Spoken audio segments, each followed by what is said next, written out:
Je vais vous présenter donc le Christ dans le dessein de Dieu et les premières heures de cette session seront consacrées au dessein de Dieu. Dans, donc, dans les deux jeux de textes que vous avez le premier que vous avez photocopié vous-même, dans lequel je n'ai pas hésité à montrer un peu l'enracinement existentiel des questions que nous allons aborder. Par exemple, la question du dessein de Dieu, je donne à partir d'un livre de mémoire, j'explique comment je suis venu à m'intéresser au thème du dessein de Dieu. Dans le second ensemble de textes, alors là, nous avons des textes, je dirais, des pères, essentiellement des textes des pères, et essentiellement des textes d'un père sur lequel j'ai particulièrement travaillé, qui s'appelle Maxime le Confesseur, donc un père grec, un père qui écrit en grec en tout cas. Donc, c'est sur ces textes-là. Le premier jeu de texte, c'est plus pour vous, pour que vous ayez comme une sorte de background, d'arrière-plan sur lequel vont s'inscrire les questions que nous allons étudier ensemble ces jours-ci. Donc nous ne travaillerons pas directement sur le premier jeu de texte, mais je vous recommande de le lire de manière à voir un peu dans quel contexte les questions que nous allons aborder ont surgi.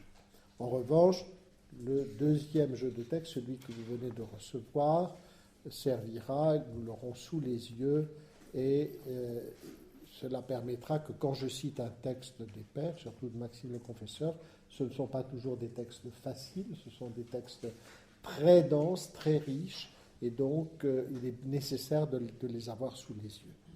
Donc vous pourrez donc vous reporter, je vous inviterai à vous reporter. Il porte des petits numéros justement pour qu'on puisse les retrouver facilement. Quand je mets dans ce second jeu de texte, quand je mets idem, ça veut dire que c'est Maxime le Confesseur, qui est le plus cité, comme vous pouvez voir. Le dessein de Dieu et la place du Christ dans le dessein de Dieu, ça fait l'objet d'un livre dont je vais vous donner des éléments dans cette session, mais ceux qui voudront pourront s'y reporter. Il se trouve ici, je crois, en bibliothèque, n'est-ce pas, Père Gilles? Donc j'ai votre exemplaire, mais je crois qu'il y a un exemplaire à la bibliothèque. Donc ce livre qui est paru en 2011 s'intitule « Le dessein divin d'adoption et le Christ rédempteur à la lumière de Maxime le Confesseur et de Thomas d'Aquin ». Donc pratiquement tout ce que je dirais se trouve déjà dans ce livre. Donc ceux qui voudront approfondir plus dans le détail le contenu de cet enseignement pourront se reporter à ce livre.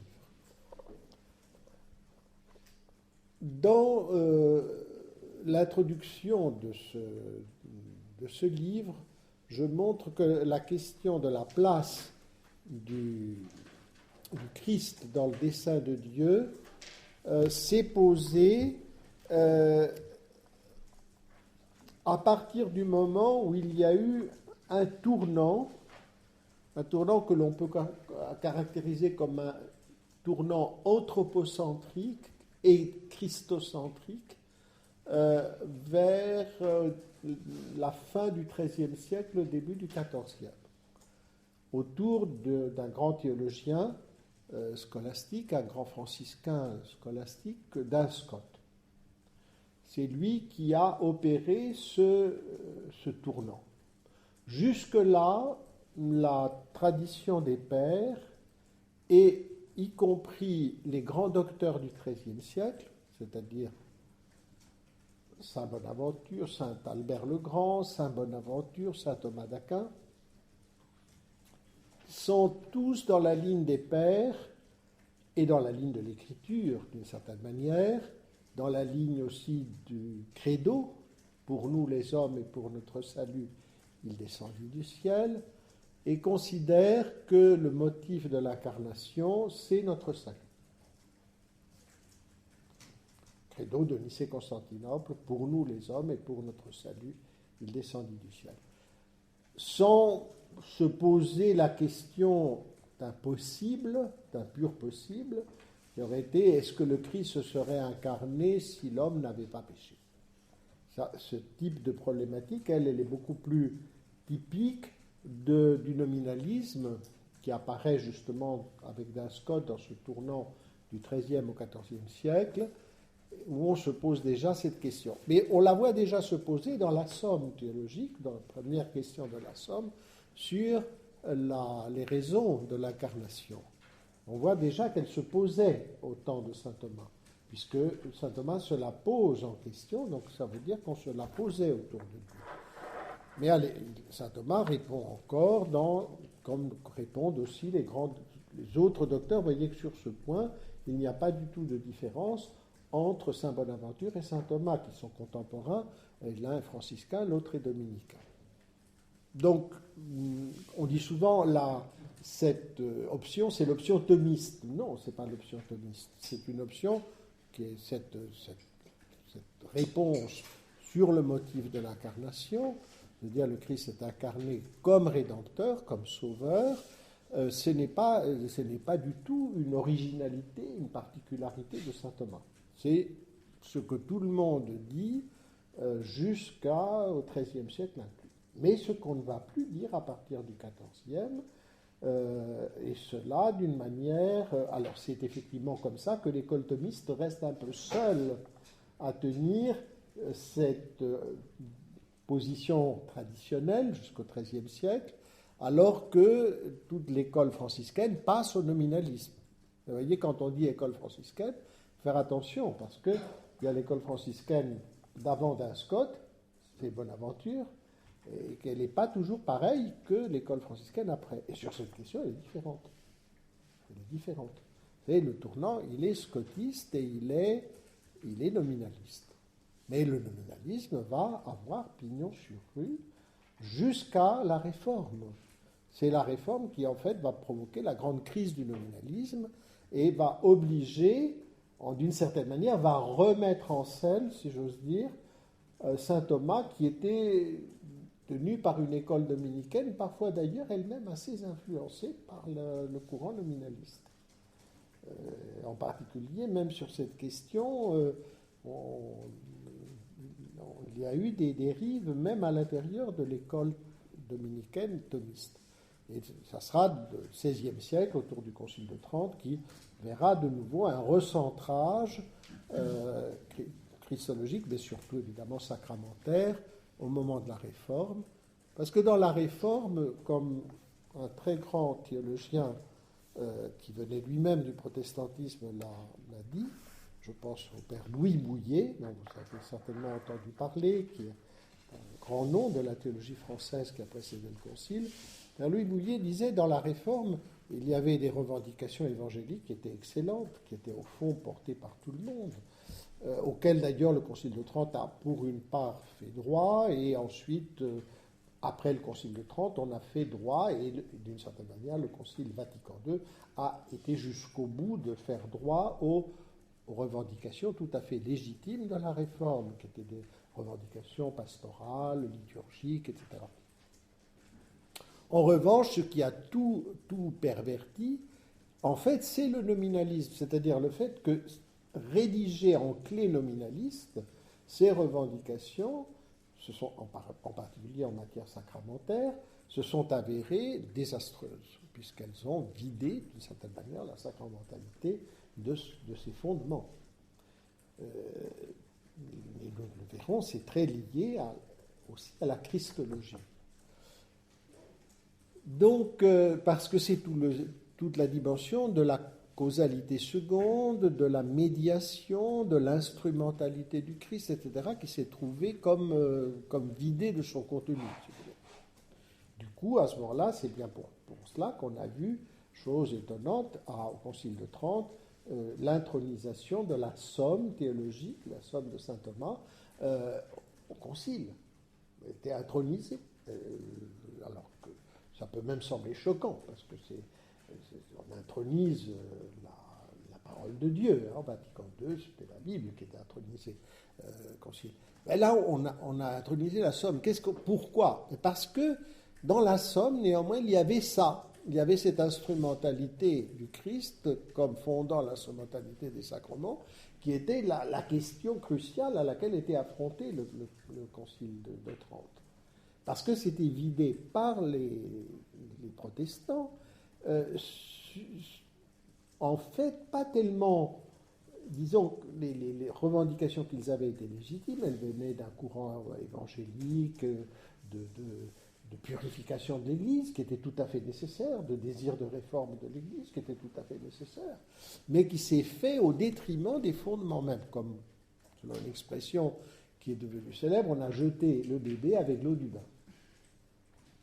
On a réformé au point de vider de son contenu la sacramentalité. Déjà, on a fait passer les sacrements de 7 à 2, et puis la conception même protestante, surtout calviniste, du sacrement est telle qu'il reste, on se demande s'il y a vraiment une certaine efficacité, une certaine instrumentalité du sacrement. Et aujourd'hui, ça m'est arrivé au point que je préparais le mariage de la fille d'amis qui a épousé un protestant, un jeune protestant de Sévenol, d'une famille tout ce qu'il y a de plus protestante. Sa mère est conseillère presbytérale, et les membres du conseil presbytéral, c'est-à-dire en fait, c'est le conseil presbytéral qui, chez les réformés, gouverne la paroisse. C'est pratiquement eux qui ont la charge curiale. Le pasteur, après, c'est un prédicateur, c'est quelqu'un qui enseigne, et ceux qui gouvernent la paroisse, c'est pour ça qu'on appelle l'Église calviniste, on l'appelle presbytérienne aux États-Unis, parce que c'est le groupe des anciens qui viennent de la paroisse, de l'assemblée paroissiale, qui sont élus et qui gouvernent la paroisse. Donc c'est un garçon qui venait vraiment d'un milieu, tout ce qu'il y a de plus pratiquant. Puis, au moment où je lui demande un extrait de baptême, il me dit « mais je n'en ai pas parce que je n'ai pas été baptisé ». Et alors je lui dis « mais comment ça se fait que vous n'avez pas été baptisé ?» Il me dit « non, il dit, les pasteurs n'ont pas voulu. Mais en revanche, je suis admis à la communion, à la Sainte Seine. » Et ça, c'est courant. À tel point que maintenant, vous savez qu'il y a eu une fusion en France, enfin une sorte de fusion ecclésiale entre réformés et luthériens. Et un des évêques luthériens a quitté, est entré dans l'Église catholique, c'était le pasteur Villot, qui est devenu prêtre dans le diocèse d'Orléans, je crois, parce qu'il était obligé de recevoir à la communion ce que recevait l'Église réformée. Et parmi eux, il y avait des non-baptisés. Et évidemment, les luthériens sont quand même plus le sens de la tradition sacramentelle, et ça lui posait un problème énorme. Quel sens avait... Ça a été la goutte qui a fait déborder le vase. Il était déjà extrêmement catholicisant. Donc, mais évidemment, pour lui, ça a été le non possumus. Donner la communion à un non-baptisé. Et depuis la Didaché, c'est écrit dans un des textes les plus anciens, qui sont contemporains des écrits du Nouveau Testament, ne donnez pas la communion à quelqu'un qui n'est pas baptisé. C'est l'arcane. Enfin, mais ça indique quelque chose, ça indique... Alors, je vais voir les parents, parce qu'il me dit, mais il faut que vous en parliez avec mes parents, je vais le voir, et je leur dis, mais comment ça se fait que votre fils n'a pas été baptisé? Et ils me disent, mais parce que... Ah, mais c'est que chez nous, le baptême n'est pas un sacrement comme chez vous. Je dis, écoutez, ça c'est extraordinaire, parce que les réformateurs ont ramené les sacrements de 7 à 2, mais enfin, le sacrement du baptême et de la Sainte Seine, ils y tenaient beaucoup quand même. Oui, mais, vous voyez, ils y tenaient, oui, mais sur des bases, au fond, tellement fragiles que des protestants actuels, fervents pourtant, enfin tout à fait pratiquants, etc., en sont convaincus que ce n'est pas des sacrements, ce sont des gestes. Au fond, ils ne voient pas tellement la différence entre baptiser et admettre, recevoir dans l'Église. Parce qu'il n'y a pas du tout d'instrumentalité. C'est-à-dire, on fait un geste ecclésial, mais c'est l'Église qui le fait. Ce n'est pas le geste du Christ. Ce n'est pas un geste divino-humain. C'est un geste simplement ecclésial de la communauté, et Dieu donne la grâce, parallèlement. Et ça, c'est le Père Bouillet qui m'avait attiré mon attention de cela. Il m'avait dit un jour que quand il était devenu catholique, il était pasteur luthérien. Et il m'a dit, je me suis fait rebaptiser. Je dis, Père, mais quand même. Alors, j'étais choqué, enfin un homme aussi d'une telle envergure, et puis très ouvert au plan écuménique, etc. Je dis, mais enfin, vous reconnaissez quand même qu'il n'y a qu'un seul baptême, et que quand le baptême est donné validement dans l'Église réformée ou luthérienne, etc., il est valide, l'Église catholique le reconnaît. Alors, je dis, mais bien sûr, mais le problème, c'est qu'il faut encore qu'il soit donné validement. Je vais vous montrer où peut être le problème et comment il a été pour moi.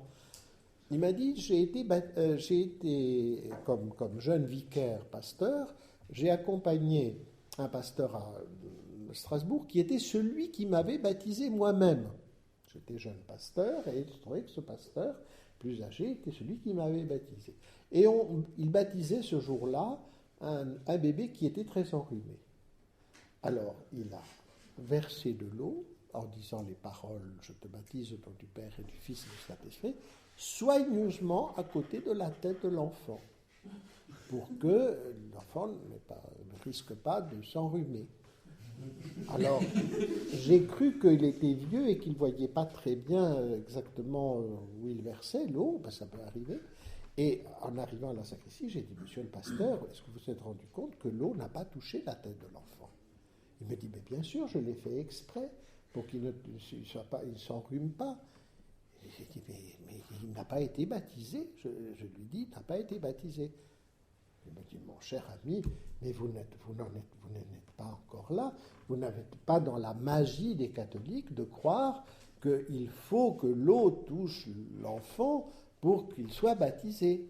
J'ai posé le signe et Dieu a donné la grâce. J'ai posé le signe et Dieu a donné la grâce. Vous voyez, deux lignes parallèles qui se rejoignent occasionnellement, comme on dira. C'est ça l'occasionnalisme. Et il m'a dit, mais quand il m'a dit ça, quand je suis devenu catholique, je me suis souvenu, j'ai demandé un baptême sous condition. Parce que je me suis dit, au fond, je ne sais pas si j'étais enrhumé. et s'il m'a baptisé comme ça, eh bien, je ne suis pas baptisé, donc mon ordination sera invalide et tous les actes sacramentels que je poserai dans l'Église catholique seront invalides. C'est très grave. Je sais que c'est arrivé aux États-Unis, comme ça, il s'est avéré qu'un évêque, quelqu'un qui était arrivé jusqu'à l'épiscopat, ben oui, mais c'est que son baptême était invalide, et il l'a su. Du coup, tout. Alors vous imaginez, il a fallu reprendre des ordinations, etc. Mais oui, c'est très très grave. Et ne croyez pas que l'Église supplée dans ce cas-là, parce que c'est vraiment l'élément divin, quoi, je veux dire, posé par le Christ. Ce n'est pas des choses de l'Église supplée aux choses que l'Église elle-même ajoute, à des conditions que l'Église elle-même ajoute, mais qui ne viennent pas du Christ lui-même. L'Église ne peut pas changer ce que le Christ a demandé. Et baptisé dans l'eau et dans l'esprit. Il faut qu'il y ait les deux, l'eau et l'esprit. Et l'esprit est donné à travers l'eau. Et il faut que l'eau touche. Et ce n'est pas de la magie, puisqu'au contraire, on se met au service de l'action divine. La magie, c'est quand on manipule, quand par des gestes, etc., on veut contrôler la puissance divine pour ceci ou pour cela. Ça, c'est de la magie. Ce n'est pas de la magie. C'est de l'instrumentalité. Et donc, cette question est une question très importante. Et effectivement, pour renouer avec la question du dessein divin, vous allez voir que tout ça se tient, jusqu'au XIIIe siècle, on est convaincu que le Christ est le grand instrument du salut, le grand moyen, l'unique, central moyen de salut. Mais le but de Dieu, ce n'est pas le Christ. Le but de Dieu, c'est ce que le Christ opère, c'est-à-dire le don de l'Esprit Saint pour la vie éternelle. C'est ça le but de Dieu. Le Christ est le moyen suprême que Dieu utilise à la suite du péché. Mais le Christ n'est pas le but. Prenez tous les pères grecs en particulier, mais les latins aussi se posent la question du skopos, ce qu'ils appellent le skopos, en grec but, en latin propositum souvent. Il y a plusieurs mots.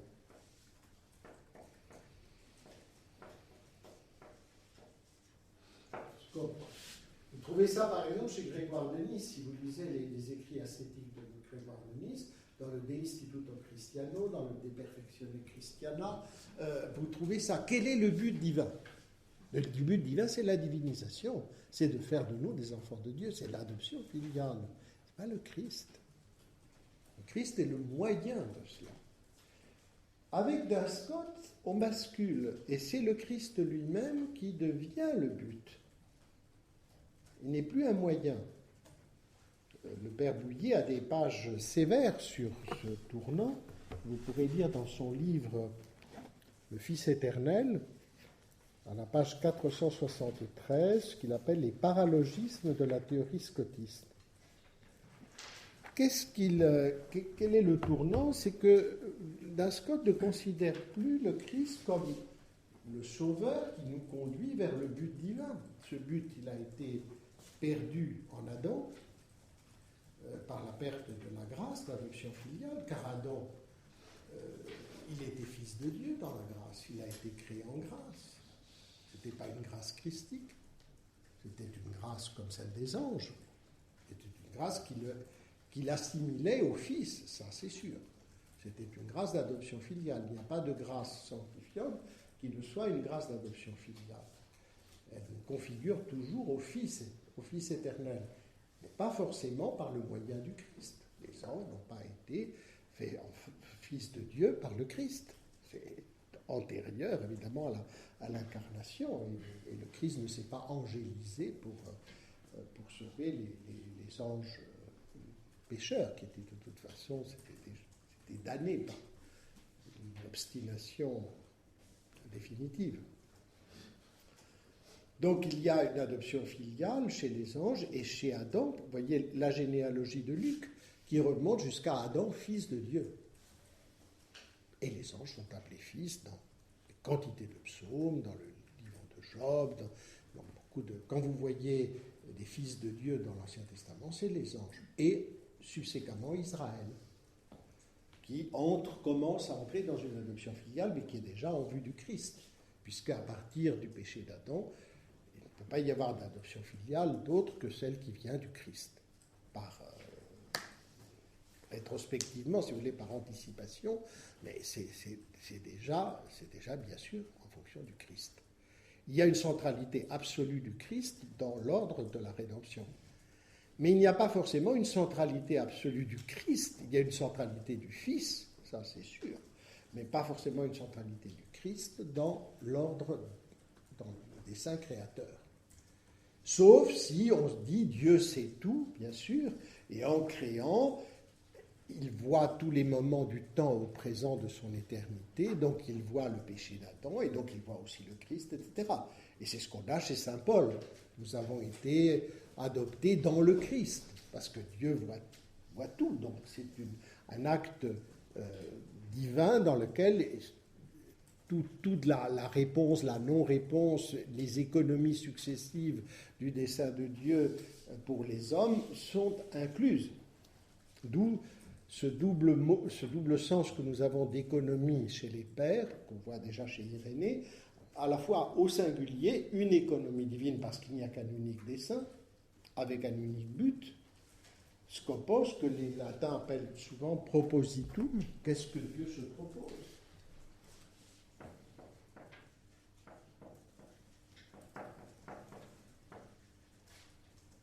Petite remarque, le but n'est pas la fin.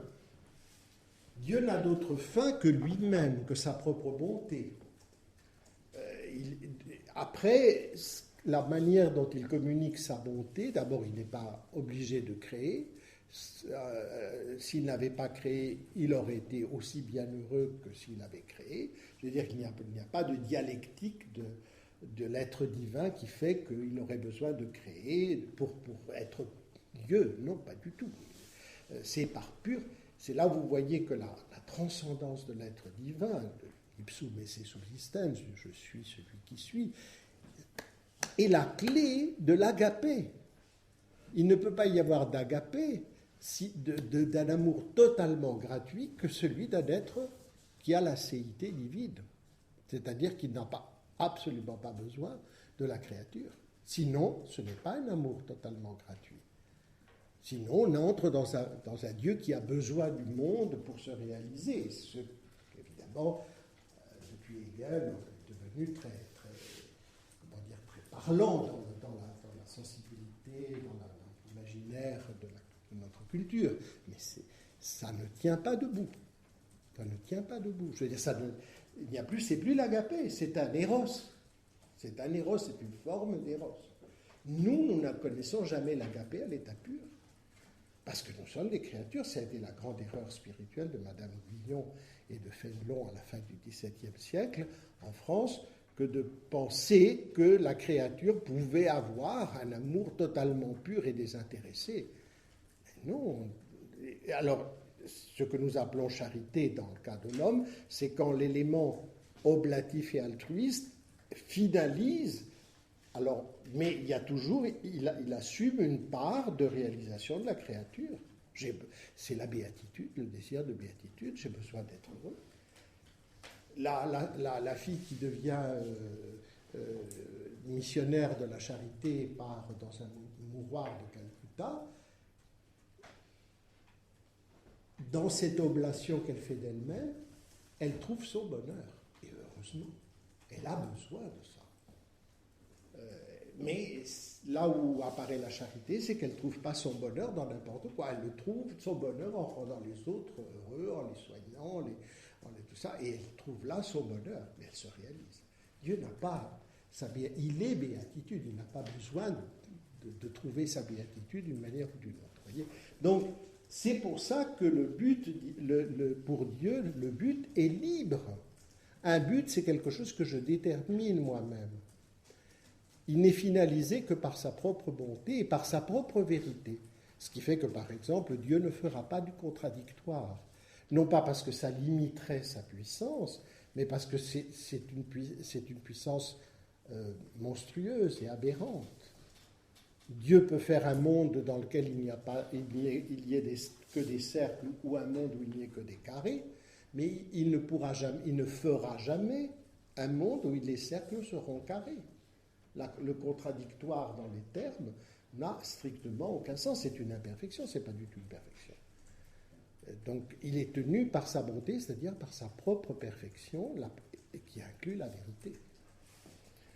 Donc, mais sinon, après qu'il ait choisi de créer ou de ne pas créer, de nous créer en grâce ou de ne pas nous créer en grâce, etc., ça fait partie du but. Et c'est un grand mystère d'amour, c'est un mystère dans lequel il y a sa vérité, mais il y a plus encore son amour, son agapé, son amour totalement gratuit. Et donc ce skopos, eh bien c'est notre adoption filiale, c'est l'adoption filiale des créatures spirituelles.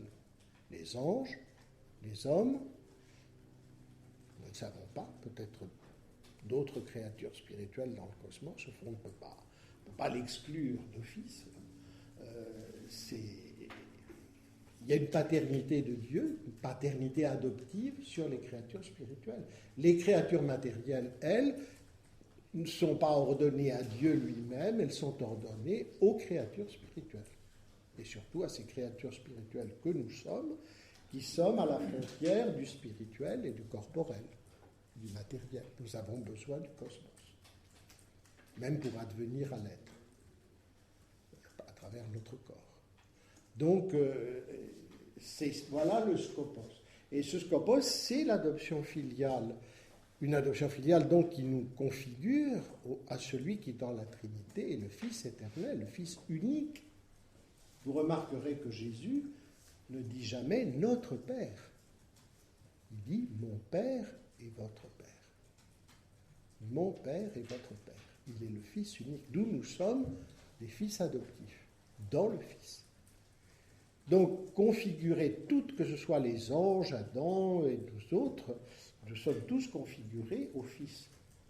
Et le Fils, que cette configuration de grâce au Fils ne soit donnée par l'incarnation, ça c'est lié au fait que en Adam, nous étions devenus réfractaires à cette grâce d'adoption filiale. Nous l'avons perdue et nous nous sommes dégradés et fermés à cela. Donc il y a une nécessité de recréation qui se fait par le nouvel Adam. Voilà comment les pères voient les choses, et nous verrons que saint Maxime le Confesseur n'y fait pas du tout exception, contrairement à ce qu'avait cru Urson Balthazar. Et souvent, on a cité Maxime comme disant, avant même d'un Scott, il tenait déjà la position anthropocentrique. Alors, c'est vrai que le magistère n'interdit pas la position scotiste, et encore moins la position néo-scotiste, qui est celle qu'on trouve aujourd'hui très répandue chez les théologiens, qui est de dire, parce que pour Scott, Dieu a voulu créer le Christ comme adorateur parfait. Le raisonnement de Scott, au fond, se fait par parallèle avec le raisonnement de saint Anselme. Dans saint Anselme, dans le Cours Deus Homo, se pose la question, pourquoi est-ce qu'il a fallu que Dieu se fasse homme? Et alors il dit, c'est parce que l'offense ayant été infinie, l'offense du péché originel ayant été infinie, l'offense à Dieu, il fallait la réparer par une réparation infinie. Et cette réparation infinie, seul le Fils de Dieu, se faisant homme, pouvait réparer cette offense infinie faite à la majesté de Dieu. Et Duns Scotus a repris ça en le déplaçant de la réparation à l'adoration. Ah, alors là, on pouvait sortir du péché. Puisqu'il a raisonné comme ça, Dieu voulait, en créant l'homme, recevoir de lui une adoration infinie, parfaite. Seul pouvait donner cette adoration le Fils de Dieu en se faisant homme. Donc, avec le péché ou sans le péché, il fallait qu'il y ait un adorateur parfait, donc un Dieu fait homme, donc un Fils incarné, qui donne à Dieu cette adoration. Et à la limite, cela étant accompli, que les hommes aillent en enfer ou pas, c'était relativement indifférent. On sortait complètement de l'instrumentalité. C'était la réalisation parfaite de l'adorateur parfait, qui est le but de Dieu. Et on se demande pourquoi il a créé tous ces millions d'hommes, etc., puisqu'au fond, cet adorateur parfait n'avait pas grand-chose à faire avec lui, avec eux. Alors, la thèse néo-scotiste, plus personne ne tient cette thèse scotiste pure, elle est totalement intenable, je veux dire. Mais en revanche, est devenue très, très, très répandue chez les théologiens, je pense majoritairement, la thèse du fait que le Christ se serait de toute façon incarné pour être médiateur de la divinisation. Même si l'homme n'avait pas péché, il aurait eu besoin d'être divinisé. Adam et l'humanité adamique auraient dû faire un chemin vers Dieu, et dans ce chemin vers Dieu, il aurait eu besoin que le Fils s'incarne pour communiquer aux hommes la grâce divinisatrice de l'adoption filiale. Qu'ils avaient déjà, mais la mener à sa perfection, en quelque sorte. Sans lui, ils n'auraient pas pu la mener à la perfection. C'est une thèse qui peut se tenir en doctrine catholique. Et là, des gens tout à fait estimables et éminents qui la tiennent. Je pense par exemple à Monseigneur Ladaria, le secrétaire de la congrégation de la foi, Niente di meno, comme on dit en italien, rien de moins, qui est un grand tenant de cette thèse néoscotiste qu'il a écrit dans presque tous ses livres, enfin qu'il a beaucoup écrit sur la christologie, toujours dans ce sens-là. Alors, c'est plutôt les tenants dont je suis de l'autre thèse, de la thèse ancienne, qui devront dire attention, que ne croyez pas, c'est pas parce que Monseigneur Lataria la tient qu'elle fait partie du magistère. Hein, je veux dire, il la tient en tant que théologien privé, parce que c'est effectivement quelque chose que l'on peut tenir, mais on peut considérer aussi, ce qui était là, ce que pensait plutôt l'Église ancienne et jusqu'au docteur du Moyen-Âge, que une humanité adamique ne faisant pas obstacle à la venue invisible par la grâce des personnes trinitaires dans l'âme, aurait été guidée par le Verbe sans que le Verbe ait à s'incarner. Elle aurait été filialisée par la grâce. Est-ce que l'incarnation vient du fait que Dieu ne pouvait plus habiter en nous? Il fallait qu'il vienne à travers le sensible, en prenant chair en un individu, de manière individuelle, à travers une chair individuelle, à travers des paroles individuelles, etc. C'est l'opacité du péché qui exige l'incarnation. Mais à partir du moment où l'humanité n'aurait pas péché, on voit dans la Genèse Dieu qui venait se promener à la brise du soir dans le jardin d'Éden. Ça veut dire qu'il y avait donc une intimité très profonde de l'homme, de l'humanité créée en grâce, avec la vie trinitaire qui venait l'habiter. Et donc, d'une certaine manière, il aurait été guidé par les missions invisibles jusqu'à la divinisation. Donc, il y a une autre manière de voir les choses, et effectivement, on peut argumenter assez solidement pour dire qu'on ne voit pas la nécessité de l'incarnation quand il n'y a pas le péché. Quelle nécessité y avait-il que Dieu se fasse homme en un individu à un moment du temps, si ce n'était pas pour réparer au nom de tous? Là on rejoint Anselme, si vous voulez. Effectivement, dans le cas de la réparation, effectivement, quelque chose qui se fait en un individu peut avoir une répercussion pour tous. Mais pour la divinisation, c'est beaucoup moins net, c'est beaucoup moins compréhensible. Parce qu'on n'a pas besoin d'être recréé à partir d'un nouvel Adam, si vous voulez, pour la divinisation. C'est plutôt un achèvement de quelque chose qui a déjà commencé par l'habitation des Trinitaires qu'apporte la grâce sanctifiante. Donc voilà, c'est comme ce que m'a demandé le père Étienne, c'est que je vous donne des articulations de la Christologie. La Christologie m'apparaît, cette Christologie des pères et des Christologies de saint Thomas encore, la Christologie encore du XIIIe siècle, m'apparaît comme articulée autour de deux notions fondamentales, de deux principes. L'un, c'est l'instrumentalité du Christ. Mais qui dit instrument, dit fin. On est instrument pour quelque chose, pour réaliser quelque chose. Si le Christ est instrument de Dieu, c'est pour quelque chose. Or, ça, c'est la finalité, c'est l'adoption filiale. C'est la finalité. Donc, instrumentalité, incarnation, mais incarnation rédemptrice, surtout si on la considère dans sa réalisation effective, et finalité, adoption filiale, donc don du Saint-Esprit.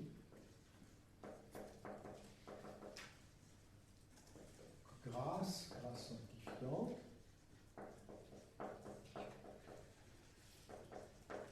donc don du Saint-Esprit. D'où l'articulation avec la pneumatologie. Le Christ, il vient, qu'est-ce qu'il dit à la fin de l'évangile de Saint Luc? Je vais partir pour vous donner le Saint-Esprit, ce que Dieu a promis. Il n'est pas le terme, il n'est pas le but. c'est le Saint-Esprit qui va nous introduire dans quoi? Dans l'adoption filiale, en faisant de nous des fils dans le Fils, et donc en nous introduisant dans la relation que le Fils entretient avec son Père, qui est la communion d'amour. Et ça, c'est le Saint-Esprit qui va nous donner, qui est l'esprit de filiation, l'esprit d'adoption filiale. Donc, vous voyez, le Christ, instrument du Père pour le salut des hommes, nous communiquant la promesse du Père, c'est-à-dire le Saint-Esprit, qui nous fait entrer dans la communion avec le Père. Alors ça,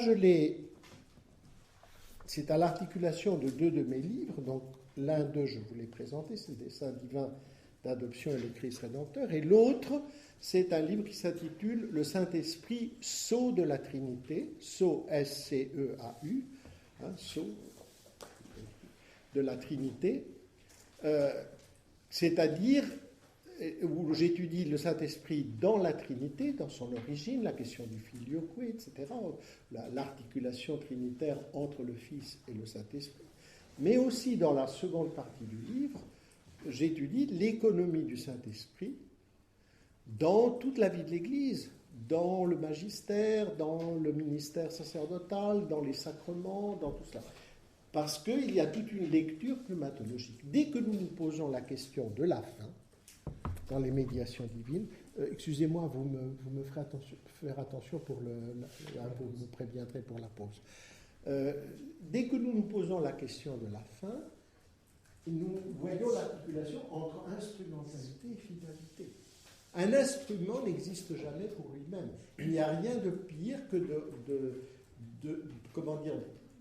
vouloir faire exister l'instrument pour lui-même, de prendre l'instrument pour la fin.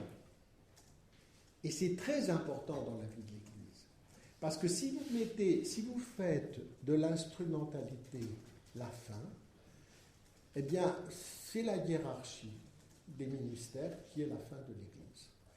Excusez-moi, mais ça s'appelle le cléricalisme. Et si vous comprenez vraiment ce qu'est la hiérarchie des ministères, vous comprenez que l'Église, elle est faite pour la sainteté. Et qu'il y a une hiérarchie des ministères, certes, au niveau instrumental, en cette vie, mais pour produire une hiérarchie ultime, qui est celle de la vie éternelle, du ciel, dans laquelle ce qui est au sommet de la hiérarchie, eh bien, c'est la plus sainte, c'est la Vierge Marie. C'est pas Saint-Pierre. Et ça, c'est quelque chose que Jean-Paul II a beaucoup, beaucoup développé et dont il a laissé l'expression dans le testament spirituel et doctrinal de Jean-Paul II, qui est la lettre apostolique Novo Millennio Imminente, à l'entrée d'un nouveau millénaire, où il dit que tout doit être vu dans la perspective de la sainteté. De la sainteté. Les sacrements, la prédication, la mission, etc. Le but, c'est de nous faire vivre de la sainteté. Qu'est-ce que c'est que la sainteté? C'est la charité. Et c'est pour cela que la hiérarchie ultime, c'est la hiérarchie des degrés de vision béatifique qui correspondent au degré de la charité. Et dans lequel, évidemment, la Vierge Marie est en haut. Et ça, c'est ce vers quoi? Et ça, c'est la dimension pneumatologique. Seulement, ça ne peut nous être donné que par le Christ. Le Christ qui lui-même est plein de l'Esprit Saint, et le Christ qui est, lui, le modèle, l'archétype de la filiation, et le seul qui peut nous recréer, nous donner vraiment d'entrer dans cette vie de sainteté. Donc à la fois, vous voyez, c'est très subtil, et c'est là que ça s'est cassé dans la Réforme, c'est qu'il faut tenir la nécessité absolue de la médiation christologique, parce que nous avons été créés dans le Verbe, nous avons été créés dans le Fils, etc., et nous sommes recréés dans le Fils incarné, et en même temps ne pas faire de tout ce qui vient du Christ, de toutes les médiations qui viennent du Christ, une fin. Ne pas déconnecter cet ordre des moyens de l'ordre de la fin, car l'instrument est ordonné à la fin. Si quelqu'un a le catéchisme de l'Église catholique ici sous la main, je pourrais vous citer un texte du catéchisme qui est particulièrement lumineux sur la question. Est-ce qu'il y a quelqu'un qui a ici le catéchisme? Donc, je vous le trouverai pas. Oui, alors c'est dans les... Oui, mais ça va être trop long. Je vous le trouverai pour demain matin. Je vous l'amène après la pause. Ou dans la pause. On va le trouver dans la pause. Ce que dit ce passage du catéchisme, qui vient d'ailleurs de... C'est la pause. Alors ça peut être très bien.